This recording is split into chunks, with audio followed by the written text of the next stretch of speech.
They called it a wedding surprise. My father at the mic, my sister smiling, 200 phones recording. He announced, with a grin practiced for cameras, that I had given my penthouse to Charlotte as a wedding gift. I held my glass and felt the room tilt. I had built that home with 10 years of deals, sleepless nights, and my own name on every document. I never imagined family would call that generosity a performance, until a stranger stood up and named the truth out loud on a stage of crystal and chandeliers. This is not only a story about a stolen home, it is the moment I stopped apologizing for being successful, and the night my family's perfect public life fell apart on live video. If you've ever been erased to make someone else shine, watch what happened when I finally chose myself. I used to think silence kept the peace. If I smiled at the right moment and never let my voice shake, the world would see me as one of them. Tonight, I would learn how wrong that idea was. The rehearsal dinner looked like a photograph. White roses, gold lights, laughter measured by guests who had been taught to applaud on cue. My mother was arranging Charlotte's veil as if she were arranging a brand. My father moved through the room with the air of a man who had never feared a wrong decision. They were the perfection people liked to pose with. I stood at the bar because everybody else did, or because I had learned to. When Charlotte said, loud enough for a few tables to hear, "Isa, thank you for helping us with the wedding," her voice put a ribbon around my name and tied it to her day. My father smiled like he'd won a prize. I should have left then. I should have seen the meaning behind their smiles. But pride and habit kept me sitting. That night, as I walked the hotel corridors, a man I didn't know watched me. He wore a charcoal suit and a tie with silver flecks. Up close he was calm, almost kind. He tapped his phone against his leg and said, without heat, "Be careful what they announce tomorrow." Then he was gone. Later, an unknown number texted my phone. "They'll take what's yours tonight." Don't lose it. My stomach clenched, but I didn't act. Maybe I wanted to hope. Maybe I wanted to test whether my family would respect limits. The truth is, I wanted them to be easier than they were. The morning of the wedding, the hotel smelled of lilies so strong I could taste perfume. My father's voice crossed the hallway. "You'll sit at the front," he told me later. "Keep things simple. This is Charlotte's day." Simple was always his word for a decision they had already made for me. I saw him later, alone in a side room, practicing the touch of pride he planned to show the crowd. My mother's laugh sounded like a sound effect. They would announce something grand. They would make their version of me into an object. I pressed my back against the cold wall, the marble cool through my dress. For once I did not move to stop them. I moved to prepare. That night I opened the drawer with the folder. Deeds, statements, contracts, 10 years of work compressed into paper. I forwarded them to my lawyer with 2 words. Be ready. 8 p.m. Ballroom AI changed into a navy dress that held me. I slid on diamond earrings that had once marked a milestone and now tasted like armor. I came down into the ballroom a different person from the woman who had left that morning. The lights shone the same. The music played the same. I did not. When my father stepped to the mic and said, "Isabella has decided to give her penthouse to Charlotte," I felt the room tilt like an earthquake. Applause rose, sharp like knives. I stayed seated. I let them push the story forward until a chair scraped, a man stood, and a voice said, calm and true, "Touch her assets again, and you'll lose yours." It was the man from the morning. "William Carter," he said, "CEO of Carter Financial." He had a card like a judge has a gavel, and the kind of certainty that does not beg for belief. He read the clauses. He named anti-coercion protections. He told 200 people, and whoever watched, that this was not generosity. It was theft dressed as sentiment. The room dissolved. My father tried to laugh and found only dry air. Partners stood and removed themselves from the stage of our pride. Someone pulled out a phone, and the red recording light glowed. I noticed how fast privilege can collapse when light hits a crack. The perfect picture unrolled like a cake with the wrong center. After it was over, William asked if I was all right. For the first time that night, I answered honestly. I am now. Outside, the night's air was hard and honest and smelled like rain. I looked at the skyline where my penthouse sat, a square of windows where my life lived in reflection. For the first time, it looked like armor and not a cage. If you've ever had to hold your hand out and have people take instead of ask, you know that feeling. If you're watching because you want to learn how to stand up, stay with me. Subscribe, share your story below. This won't be a 1-minute drama. It's a reclaiming. Comment below if you ever felt erased. Hit subscribe. More parts coming. The clip went viral before I slept. By dawn, there were headlines. By noon, people I hadn't spoken to in years were sending messages of support. The video of my father's announcement, William's calm intervention, and the frozen faces in that chandelier-lit room moved from phone to phone until strangers felt like witnesses. My inbox did things I wasn't used to. Women wrote to say thank you, to say they'd been told to be quiet in their own homes and workplaces. Men I didn't know called to offer legal advice and job referrals. I read every message because every message was a small door opening to the truth that I had not been alone. For my parents, everything moved the other way. Investors stepped back. Deals were paused. The company that had been my father's life fell into a week of explanations and apologies. Charlotte's wedding stopped being a private day and turned into a public lesson. I stayed silent. That was the hardest and also the easiest part. People wanted me to jump into the comments to prove who I was. But the truth for once had its own voice. It didn't need me screaming over it. Then William called. He offered me a seat on his board, not out of pity, but because he'd seen how I handled pressure and how I'd prepared. He offered me the chance to do something bigger than last night's scene. I accepted. The week that followed was messy. My parents tried spin control. My mother posted a video wearing perfect makeup, voice trembling with a script that said she had been misunderstood. The internet was not gentle.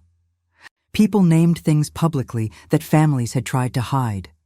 Charlotte's marriage crumbled under the weight of headlines and canceled alliances. I watched some of it with the sober pity of someone who had once been a puppet. I watched other parts feeling the first honest form of victory. Truth beats theater. My penthouse remained mine. My lawyer had everything. But sitting by the window at night, I realized this battle was not only legal. It was about who I would be from now on. I'd been living to keep a tableau neat for other people. That tableau had exploded. If you're in a situation where your work is used to cover someone else's lies, know this. People will try to rewrite you, but you can keep the pages. Tell your story below, and if you haven't already, hit subscribe. We are getting started. Like the video if you want the next part, where I tell exactly how they tried to force the transfer, step by step.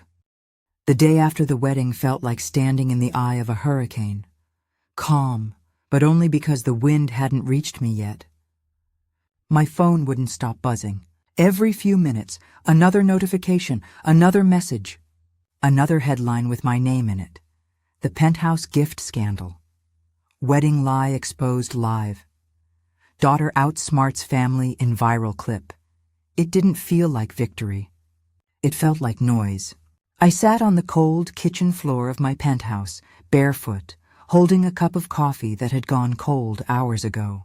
The same view that once made me proud now looked foreign, like it belonged to someone else. At 9 a.m., the doorbell rang. Samantha Brooks, my lawyer, stood there, confident as always, holding a stack of papers thicker than my father's ego. I saw the clip, she said, setting her bag down. Half the internet did. You're not just trending, you're a symbol now, I blinked. A symbol of what? Of women who've been robbed in the name of family, she said softly. And trust me, there are more than you think. She spread the papers across my marble counter. Legal documents, texts, contracts, bank statements, proof of coercion, every signature, every message they sent to prepare the announcement. Samantha had found everything. Your father planned the press leak weeks ago, she explained. He wanted it to look like generosity, not theft. I felt my stomach twist. He used my love for them as leverage, Samantha nodded. It's classic emotional blackmail. But now it's evidence. She handed me a recorder. From now on, record every call. No emotion, just evidence. The phone rang, right on cue. My father's voice cracked through the speaker, calm but sharp. Bella, sweetheart, let's handle this privately. You don't want the world to think badly of us. I said nothing. Samantha mouthed, record. Then my mother's voice joined in. She sounded softer but rehearsed. "We did it for Charlotte, darling. She's sensitive, and we wanted her to feel equal. Equal." That word sliced through me like glass. How many times had I dimmed myself to make her shine? How many times had I given up something small, thinking it was love? "I gave you everything you ever asked for," I whispered. "And still, you wanted more." "Don't dramatize this," my father snapped. "We raised you. We made you." I swallowed my tears. "And you tried to unmake me on stage." Click. Call ended. Samantha smiled faintly. Perfect. They just admitted intent. That evening, I opened my laptop. The viral video had over 20 million views now. Strangers were calling me brave. Others called me dramatic. I didn't care. For once, my truth had a voice. Then, a call from an unknown number.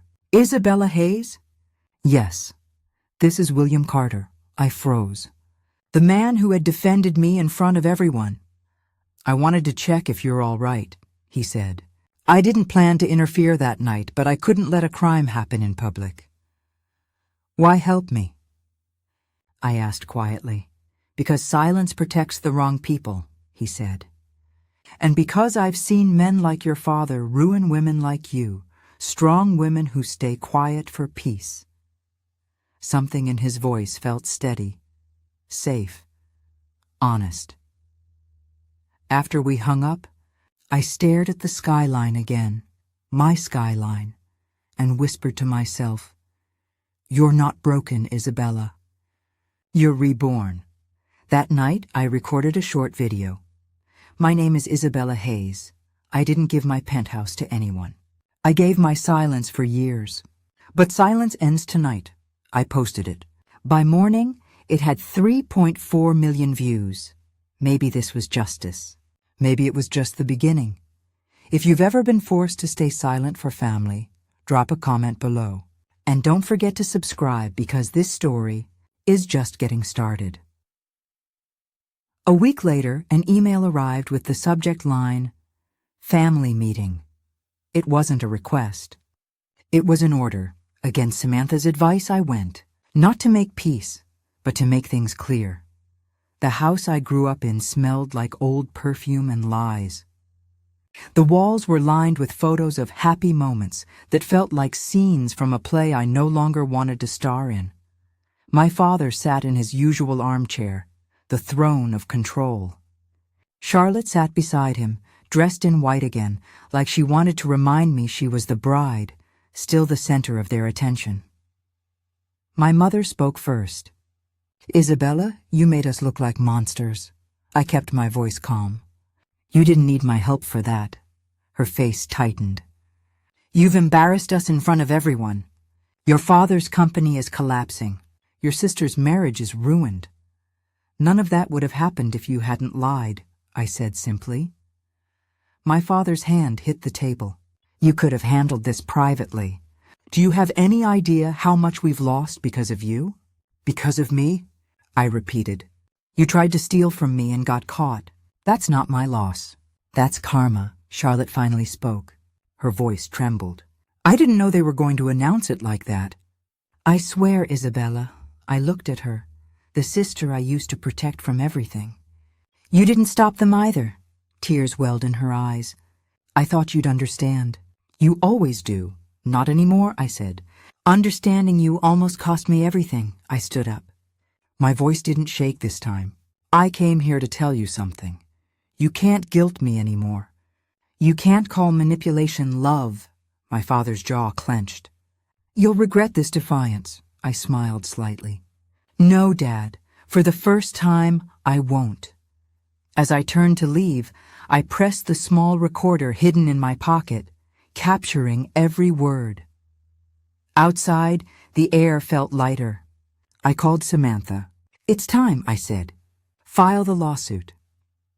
That night, the story hit the news again. Daughter sues parents after public humiliation. I didn't care about the drama. I cared about closure because sometimes to heal, you have to burn the bridge that leads back to pain. If you've ever been blamed for standing up for yourself, I want to hear your story in the comments. And don't forget to hit subscribe. The real justice is coming next. The courtroom felt colder than ice. Maybe because truth always chills those who hide from it. My parents sat on one side, polished, poised, pretending. I sat on the other, calm, collected, ready. The trial began with the viral video. The judge watched it silently. My father's fake smile filled the screen. My sister's perfect posture. My silence as the announcement echoed through the ballroom. Then William's voice, steady and firm, saying, "Touch her assets again and you'll lose yours." The courtroom buzzed with whispers. My lawyer, Samantha, stood and began reading evidence. Emails between my parents. Announce it live. She won't dare to object in public. Make sure the paperwork is ready by 8 p.m. Every word they spoke became a nail in the coffin of their image. My father's lawyer tried to spin it. It was a misunderstanding. A family gesture gone wrong. Samantha smiled. A misunderstanding doesn't require forged signatures. The judge frowned. Forged? Yes, Your Honor, she said, placing papers on the bench. My client's name was signed without consent. My father's face drained of color. My mother grabbed his arm. Charlotte sobbed quietly in the corner. The judge ruled in my favor. Full ownership restored, public apology mandated, damages granted. I won. But sitting there, I didn't feel triumphant. I felt sad, because even victory can feel hollow when it's over, family. Outside the courtroom, reporters swarmed me. "Isabella, what's your message to families watching this unfold?" I looked straight at the camera. My message is simple. Family should protect, not control. And if they don't, protect yourself. That quote went viral. Again, William found me later, smiling softly. "You turned public shame into power," he said. I smiled back. "No, I turned silence into truth." Then he handed me a proposal, a partnership to start a foundation for women who'd been financially manipulated by family. We called it the Stand Initiative. That night, as I walked home under the city lights, I realized revenge was never the goal. Peace was. If you believe standing up for yourself is worth the risk, type strong in the comments. Subscribe. The final part will show what healing really looks like. It's been 6 months since that courtroom verdict, and 6 months since I stopped apologizing for existing. The city outside my window glows gold and alive. I used to think these lights were reminders of what I lost. Now I know they're proof of what I reclaimed. My penthouse feels different now. It's not just walls and furniture. It's freedom. It's proof that I survived being erased. Charlotte moved away to start fresh. We talk sometimes, not like sisters who share secrets, but like people who share scars. Maybe that's okay. Not every wound needs to heal the same way. My parents? They're quiet. Their company collapsed under public scrutiny, and while part of me feels sorry, another part whispers, they taught me what accountability looks like. The Stand Initiative has already helped more than 30 women fight back against silent abuse, women who were forced to gift their properties, savings and dreams to family members. Every time one of them wins a case, I remember the night I stood alone in that ballroom. William visits often. We work late, drafting proposals, answering letters, sometimes just sitting in quiet peace. One night he said, "You know, Isabella, your story changed people." I smiled. It changed me first. I recorded one final video, one that wasn't about revenge, but healing. This story began with betrayal, but it ends with freedom. To anyone who's ever been told to stay quiet for the sake of family, don't. Silence doesn't save peace. It protects the liar.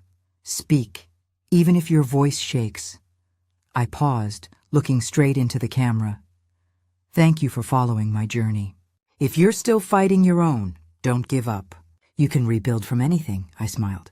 Subscribe, share, and tell your truth. Someone out there needs to hear it. When I turned off the camera, I looked around my penthouse one last time. The walls didn't echo anymore. The silence wasn't heavy. It was peaceful. Outside, the city lights flickered like applause, not for revenge, but for rebirth, because I wasn't the same woman who once begged to be loved right. I was the woman who finally loved herself enough to walk away.